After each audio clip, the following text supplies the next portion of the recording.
अस्सलाम वालेकुम स्कॉर्पियोज, मैं हारिस अज़मी प्रोफेशनल एस्ट्रोलॉजर आपकी खिदमत में हाज़िर हूँ इस हफ़्ते की एस्ट्रोलॉजिकल रिसर्चेज़ लेकर। ये अप्रैल का तीसरा वीक है एंड रमज़ान का आखिरी हफ़्ता। रिसर्चेज़ आपकी खिदमत में पेश करने से पहले आपको मेरी तरफ़ से, एस्ट्रोजेम्स की पूरी टीम की तरफ से दिल की गहराइयों से ईद मुबारक। अल्लाह ताला इस ईद पर आपको बहुत सारी खुशियाँ अता फरमाए।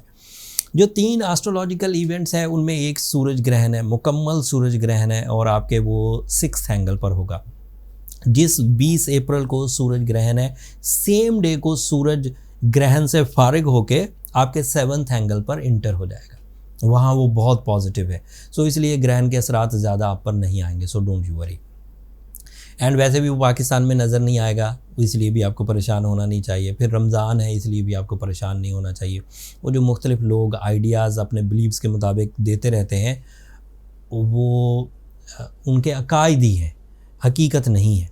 तो अगर आप उनके अकीदों से मुत्तफ़िक हैं तो आपकी मर्ज़ी, but astrologically being a professional कोई हामला ख़वातीन को कुछ नुकसान नहीं होगा। एंड अदरवाइज़ भी जो एस्ट्रोलॉजिकल इम्पैक्ट्स आते हैं, जिन इलाक़ों में नज़र नहीं भी आता सूरज, उन इलाक़ों में भी जो एस्ट्रोलॉजिकल इम्पैक्ट आते हैं वो मिनिमम होंगे because of Ramzan and because of a certain area. ये एक अलग बर-ए-आज़म पर ग्रहण है जिसे हम बर-ए-आज़म ऑस्ट्रेलिया कह सकते हैं, न्यूजीलैंड, ऑस्ट्रेलिया, या उसमें अगर कोई और भी ममालिक हैं या वो उन एरिया में नज़र आएगा, तो लिहाजा इधर से कोई परेशानी नहीं। मैंने उसके लिए एक अलग वीडियो बना दी है, आप उसे भी एक नज़र देख लीजिएगा। दूसरा इवेंट, जब सूरज आपके लिए आपके 7th एंगल पर इंटर होगा, दिस इज़ बिग वन। अब सुनिए इसके एडवांटेजेस। सूरज किसी एक एंगल पर जब एक नया बिहेवियर प्रोड्यूस करता है तो वो 30 दिन के लिए होता है। एक बिहेवियर 30 दिन का एक रीडेबल इम्पैक्ट डालता है, और क्योंकि 7th एंगल पर है तो ये रीडेबल इम्पैक्ट आपकी फैमिली लाइफ में आएगा, आपकी लाइफ पार्टनरशिप में आएगा, आपकी जज्बाती कैफियत में आएगा, आपकी शादीशुदा ज़िंदगी में और न्यू मैरिज जो कपल्स हैं या मैरिज डिसीजंस वाले हैं उनकी ज़िंदगी में आएगा, एंड फिर बिजनेस पार्टनरशिप में भी आएगा। And it is so positive. सूरज जिन 4 एंगल्स पर बहुत पॉजिटिव होता है, 7th एंगल उनमें से एक है। तो स्कॉर्पियोज के लिए ये 7th एंगल पर काफ़ी प्रोडक्टिव रहने वाला है। इसकी प्रोडक्टिविटी में मज़ीद इजाफा हो जाएगा फॉर सम डेज़ के मरकरी भी आपके 7th एंगल पर ही है। इन दिनों जितने दिन सूरज और मरकरी इकट्ठे हैं उन दिनों आप मैरिटफुल डिसीजंस लेंगे। आपकी माइंड परफॉर्मेंसेस बहुत executive and affective and creative type की हो जाएगी, मैजिकल टाइप की होगी। जो बहन बेटियां अपने घरों में रिश्तों के इंतज़ार में थी, सूरज की वजह से वो डिसीजंस हो पाएंगे, अपॉर्चुनिटीज़ मिल पाएंगी।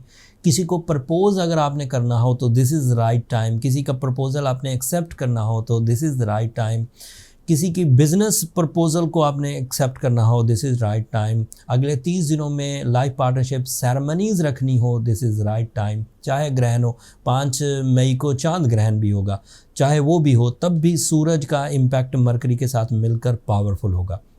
एंड आपके लिए जुपिटर 6th एंगल पर अलग से बेनिफिट्स दे रहा है, आपके लिए सैटर्न अलग से बेनिफिट्स दे रहा है। फिर ऊपर से 21 अप्रैल को शव्वाल का चांद भी अपीयर हो जाएगा एस्ट्रोलॉजिकली। बाकी उलमाए कराम अपनी शहादतें इकट्ठी करेंगे, जो रूयत हिलाल कमेटी शरई तकाज़ों को पूरा करती है वो अपनी जगह पर, लेकिन एस्ट्रोलॉजिकली 21 को एक्सपेक्टेड है कि चांद अपनी स्पीड एंड अपनी पोजीशन के एतबार से नज़र आ जाएगा। अब अगली खबर, चांद, ये चांद नहीं है सिर्फ एस्ट्रोलॉजिकल बिहेवियर दे, ये ईद का चांद है। तो दैट मीन्स अल्लाह ताला की वो ब्लेसिंग जो पूरे रमज़ान में आपके एफ़र्ट्स के रिवॉर्ड्स में मिलनी है, वो ईद के दिन आपको मिलेगी। आपकी फैमिली की खुशियाँ, आपकी खुशियाँ, रुपए पैसे की खुशियाँ, सेहत तंदुरुस्ती, ये सब अल्लाह ताला आपको अता करे। सो ये दिस इज़ यूनिक मून। ये सिर्फ नए चांद की प्रेडिक्शंस नहीं है, ये ईद के चांद की प्रेडिक्शंस है। उसके अलावा मार्स आपका रूलिंग प्लैनेट आपके 9th एंगल पर, अगर आपका कोई ट्रैवलिंग एजेंडा है तो वो पूरा होगा। एंड अगर आपकी अपनी नेचुरल एबिलिटीज़ में कोई झोल था, कोई कमज़ोरी थी, वो रिपेयर होगी। एंड मार्स की वजह से आप कंपटीशंस को विन करने के चांसेस बढ़ जाएंगे। आपके लिए वीनस आपके 8th एंगल पर है।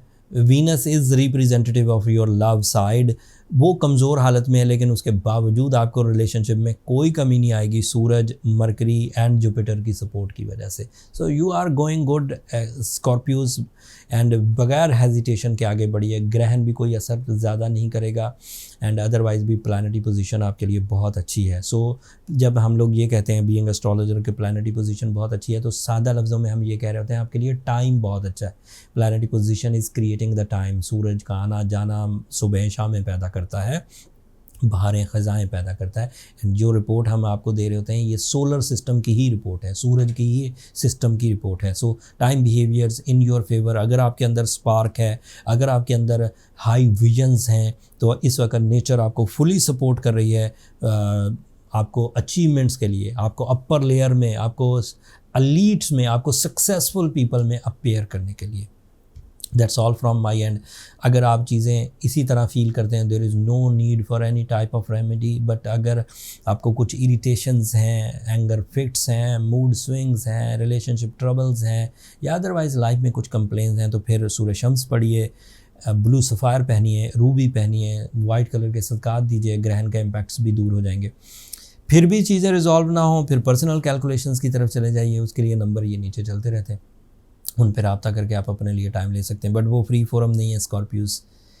ये इस हफ़्ते की ये रमज़ान सीज़न की आखिरी एपिसोड थी, जिसको मैं ज़रा महदूद बना रहा था, ज़्यादा बिग इवेंट्स को थोड़े अल्फाज में समेटता था। अब ईद के बाद रूटीन लाइफ शुरू हो जाएगी, तो कोशिश करूँगा कि दोबारा चीज़ों को एक्सप्लेन करूँ डिटेल के साथ। तब तक के लिए अब मुझे इजाज़त दीजिए। अगर मेरी ये कोशिशें, अगर मेरी ये एस्ट्रोलॉजिकल रिसर्चेस आपको अच्छी लगती हों, या आपकी ज़िंदगी में कोई इतने से भी काम आए, तो अपनी दुआओं में मुझे और मेरी टीम को ज़रूर याद रखिएगा। चैनल को सब्सक्राइब करना मत भूलिएगा। स्कॉर्पियोज़, आप लोगों की सब्सक्रिप्शन हमारी हौसला अफजाई की वजह बनती है। अगले हफ्ते तक के लिए अल्लाह ने के बाद।